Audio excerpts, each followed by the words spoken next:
জঙ্গি হামলার অন্যতম পরিকল্পনাকারী ও নতুন ধারার জঙ্গি মতবাদের আরেক পৃষ্ঠপোষক ব্র্যাক বিশ্ববিদ্যালয়ের শিক্ষক রেজাউর রাজ্জাক।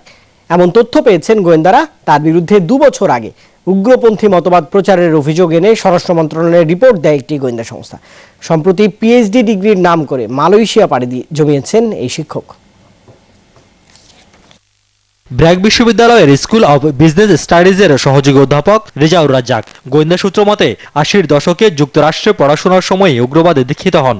এই অভিযোগে একবার সেদেশের গোয়েন্দা সংস্থা FBI জিজ্ঞাসাবাদও করে থাকে।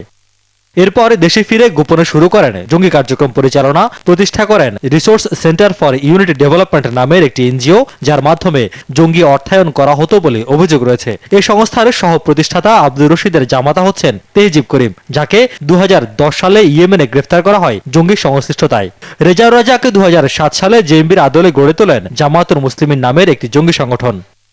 2014 সালের সেপ্টেম্বরে রাজ্জাকের বিরুদ্ধে একটি গোয়েন্দা সংস্থা স্বরাষ্ট্র মন্ত্রণালয়ে একটি প্রতিবেদন জমা দেয়, যেখানে বলা হয় 2005 সালে Rezaur Razzaq American International University of Bangladesh AIUB'র ব্যবসা প্রশাসনের বিভাগে সহকারী অধ্যাপক হিসেবে যোগ দেন। প্রতিষ্ঠানে কর্মরত অবস্থায় তিনি জঙ্গি সংগঠনের জন্য সদস্য সংগ্রহ, সমন্বয় সাধন, উদ্বুদ্ধকরণ প্রভৃতি কার্যক্রম চালান। সেখানে তিনি ছাত্রদের জঙ্গি মতবাদে উদ্বুদ্ধ করেন।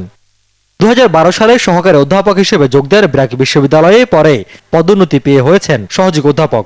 মার্কিন যুক্তরাষ্ট্রে সন্ত্রাসী হামলার ষড়যন্ত্রের অভিযোগে গ্রেফতার হওয়া কাজী রেজওয়ান নাফিস রেজাউর রাজ্জাকের অনুসারীদের অন্যতম। সম্প্রতি গুলশান হামলার পর আবারও আলোচনায় আসে তার নাম। গোয়েন্দা সূত্র মতে এই ঘটনার পরিকল্পনাকারী ও অর্থায়নকারীদের অন্যতম এই শিক্ষক। এসব অভিযোগের বিষয়ে কথা বলতে ব্র্যাক বিশ্ববিদ্যালয়ে গেলে অনেক চেষ্টার পরও কাউকে পাওয়া যায়নি। তবে জানানো হয়েছে গেল 24 জুলাই পিএইচডি ডিগ্রির জন্য 3 বছরের ছুটি নিয়ে মালয়েশিয়ায় গেছেন শিক্ষক রেজাউর রাজ্জাক। রিয়াজ রায়হান, যমুনা নিউজ, ঢাকা।